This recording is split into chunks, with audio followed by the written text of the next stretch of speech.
વડોદરાના national highway 48 પરથી એક હચમચાવી દે તેવી ઘટના સામે આવી છે। જાંબુઆ બ્રિજ પર કેમિકલ ભરેલા ટેન્કરમાં ભીષણ આગ ફાટી નીકળતા અફરાતફરીનો માહોલ સર્જાયો હતો।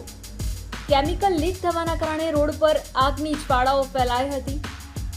દ્રશ્યોમાં દેખાઈ રહેલી આ આગની જ્વાળાઓ કોઈ હોલીવુડ ફિલ્મનો સીન નથી, પરંતુ વડોદરાના જાંબુઆ બ્રિજની વરવી વાસ્તવિકતા છે। અંકલેશ્વરથી રાજસ્થાન તરફ જઈ રહેલું આ કેમિકલ ભરેલું ટેન્કર અચાનક આગનો ગોળો બની ગયો હતો। આગ એટલી વિકરાળ હતી કે ટેન્કરમાંથી કેમિકલ લીક થતા હાઈવેના રોડ પર પણ લાંબી જ્વાળાઓ પ્રસરી ગઈ હતી, જેના કારણે વાહન ચાલકોમાં ફાળ પડી હતી। સદનસીબે ટેન્કરના ડ્રાઈવરે સમય સૂચકતા વાપરીને ચાલુ ટેન્કરે કૂદકો મારી દીધો હતો, જેથી તેનો જીવ બચી ગયો હતો। આ ઘટનાની જાણ થતાં જ ફાયર બ્રિગેડનો કાફલો ઘટના સ્થળે પહોંચી ગયો હતો અને ભારે જહેમત બાદ આગ પર કાબુ મેળવ્યો હતો।